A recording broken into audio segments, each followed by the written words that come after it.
Hello दोस्तों, veterans नमस्कार। मैं दीवान सिंह। मैं बताना चाहूँगा कि चीज़ें इतनी तेज़ी से बदल रही हैं कि हमें ध्यान रखना पड़ेगा कि कहीं किसी मौके पर गलत चीज़ नहीं हो जाए। आपको पता है कि जस्टिस विक्रमनाथ जी ने कहा था, योर आर्गूमेंट आज irrelevant if you have not paid you will have to pay as per the regulation. इसका पूरा का पूरा एक एक चीज़ मिनट्स न्यूआंसेज में आपको बताऊंगा, लगभग आज 7-8 बजे तक। लेकिन उससे पहले मैंने कई वीडियो बना दी और बार बार बता रहा हूँ, एक बहुत बड़ी गलती हुई थी पेंशन फंड का जिक्र करके बहस के दौरान। जब एक बार जिक्र हो गया था, रेगुलेशन को कोर्ट ने पकड़ लिया था, दोबारा चर्चा नहीं करनी चाहिए थी। उसके बाद भी ये कहना कि यदि पेंशन फंड कम पड़ता है तो हम पेंशन रिड्यूस कर लेंगे, that was a very totally irrelevant remark by ever lawyer. गलती उनकी नहीं है, गलती उनको वरिष्ठ करने वाली पार्टियों की है। इसलिए सेवाराम जी और जितनी भी टीम है, एआईबी पार्क जो और क्या नाम है अपने अराइज, जो पूरा मैनेजमेंट कर रहे हैं इस केस का, कोई कसर नहीं छोड़ रहे, पूरी जोर लगा रहे हैं। वो वहाँ कोई दोषारोपण नहीं हो सकता। उनकी यदि इम्प्लीटमेंट की एप्लीकेशन स्वीकार नहीं हुई तो केवल ये था, वो कर नहीं सकते थे क्योंकि वो एक अपील थी। ओरिजिनल केस में कर सकते थे, वो टेक्निकल ग्राउंड पर उनको नहीं बोलने दिया। अब जय शुक्ला साहब ने एक बहुत लंबा चौड़ा पत्र लिखा और वो कहते हैं, थैंक गॉड हम बच गए। जो पेंशन फंड की जो बात हुई थी, हम बच गए। यदि कोर्ट रेगुलेशन की बात नहीं करता तो सारा का सारा मैटर एक्चुअरी को चला जाता, एक्चुअरियल कैलकुलेशन फिर हो गया काम। और यही चाह रहा था ये, तो गवर्नमेंट भी यही चाह रही थी और गवर्नमेंट आश्वस्त थी कि चंडीगढ़ हाई कोर्ट से 35.1 पे हारे हैं, अब ये जीत नहीं सकते, ये जीत और कुछ काम करते लेकिन कर नहीं पाए। लेकिन मां खेला हो गया। अब हम चलते हैं, क्या कहते हैं वो, कहां से शुरू करते हैं। जय शुक्ला साहब, थैंक गॉड, घबरा रहे हो, थैंक गॉड, हे भगवान। कहते हैं, by the grace of God pensioners escaped miraculously by a major offing setback in the hearing of MC Singla case in the Supreme Court on 5/2/2026। We will not go into much detail about this. A hint is enough for the bias. We are sorry that those who have charged with responsibility appear to be victims of distraction, indulged in irrelevant topic.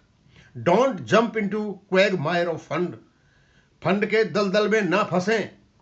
We have been saying this again and again that pension fund is not an issue in pension updation, but what was feared appear to be happen. Advocates of pensioners should not jump into the quagmire of pension fund is our earnest appeal. This is not a matter of pensioners at all. Robust or weak, it is immaterial. हमारा fund ज़्यादा है कम है इससे कोई फर्क नहीं पड़ता, इसकी चर्चा ही नहीं करनी है। Whether there is a 5 lakh crore or a 10 lakh crore in the pension fund, the demand for pension fund is not because there is lot of money in the pension fund. इसलिए नहीं है कि हमारे pension fund में बहुत पैसा पड़ा हुआ है इसलिए हमें डिमांड चाहिए, ये नहीं है बिल्कुल बात। हमारा रेगुलेशन है। Demand of pension updation is because there is provision for pension updation in the pension settlement dated 29/10/1993। बहुत बड़ी बात कह दी साहब ने। हमारी डिमांड पेंशन अपडेशन की इसलिए है कि हमारे रेगुलेशन में पेंशन अपडेशन है। हमारे पास कितना फंड है, ज्यादा है कम है, 10 लाख करोड़, इसलिए डिमांड नहीं कर रहे हम। फिर कहते हैं pension regulation 995 yet it is not being given. It is noteworthy that IBA management has also not put forward any financial constraints, exercise restraint, नियंत्रण रखे हैं। कहते हैं we had once written that every lawyer knows what he has to say in his case in the court, but very few lawyers know what he should not say. It is often more important for success in a case to know what not to say in court. Effective advocacy requires restraint, accuracy, as well as the ability to distance oneself from statement that may not be in our case. उसके बाद pay revision and pension updation read together. Our approach should be absolutely clear, straight. The provision for pension updation along with pay revision is in the pension settlement BPR 995 dated 29/10/1993 as well as the small committee decision dated 26/3/1994 This has also been implemented while implementing pension. The only issue is that banks have to make pension payment to their pensioners as per the regulations.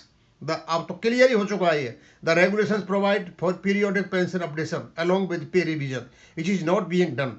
And if it is not being done, then updation has to be done. Is the crux of the issue. ये तो हमारे justice Vikram Nath साहब ने बता ही दिया कि आपने यदि रेगुलेशन का पालन नहीं किया है तो करना पड़ेगा. आगे, argument is irrelevant. There is no scope for argument as pension updation is not an any new demand at all. It is not only a settled issue but done with while implementing pension. Had it not been a settled issue to update pension along with wage revision, pension between 1/1/1986 से 31/10/87 would not have been updated. Banks have arbitrarily put on hold further updation from 6th bipartisan settlement to onwards. The banks cannot forfeit benefits unassigned governing rules. Such gross injustice cannot be permitted. IVA's criminality need serious action.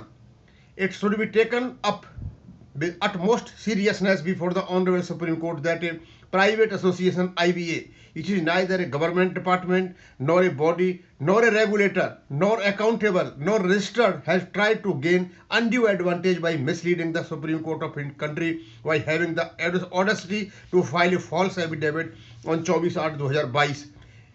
Its action of not allowing the pension updation to take place has resulted in the death of lakhs of pensioners who were deprived of their right to update pension, and lakhs of pensioners are living in a cursed life due to miserable economic condition. The management of public sector banks have become autocratic, inhuman, and joined in an act of such criminality in collusion with responsible IBA. IBA is directly guilty of contempt of honorable court.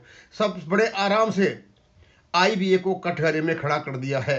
The honorable court should consider this act of IBA as cognizable crime and give it the harshest punishment, which should become an example for others. The matter cannot be brushed aside lightly. This is a heinous crime of gross harassment against retired bank employees of public banks who forcibly forfeited their lawful rights. It's heinous crime because 2.5 lakh pensioners had died of deprived pension updation, and more than 8 lakh pensioners are victims of financial destitution and due to no pension updation living a cursed life. ये जयंत शुक्ला साहब ने लिखा है, बड़ा लंबा चौड़ा. अब पढ़ के इसलिए बताया मैंने कि ये मतलब यहाँ पेश नहीं किया जा सकता. और मेरे पास अभी पाटनी साहब के 7-8 लेख पड़े हुए हैं, उनको मैं लगातार करके डालूंगा. या तो आज से डालना शुरू करूंगा, कल से डालना शुरू करूंगा. इसमें एक ही बात शुक्ला साहब ने बताई है कि फंड के दलदल में ना फंसे, रेस्टोरेंट रखें. और सबसे बड़ा गंदा खेल खेला है IBA ने, जो ना रजिस्टर्ड बॉडी है ना रेगुलेटरी बॉडी है, कुछ भी नहीं है. अब पता नहीं इसको इसके कितने अधिकार दे दिए. इन्हें 2.5 लाख तो लोग मान लिए, 8 लाख लोगों के जीवन की दुर्दशा कर रखी है.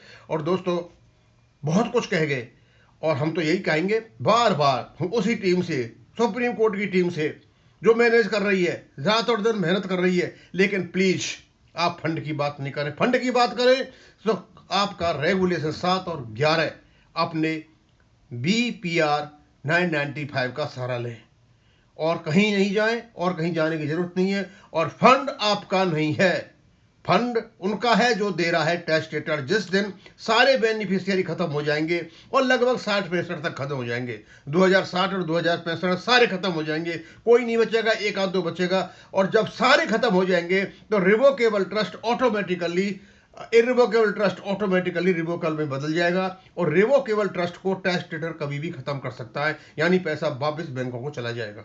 प्लीज ध्यान रखें कि आप फंड की सोच समझ करके बात करें. यहीं खत्म करूंगा. थैंक यू, धन्यवाद.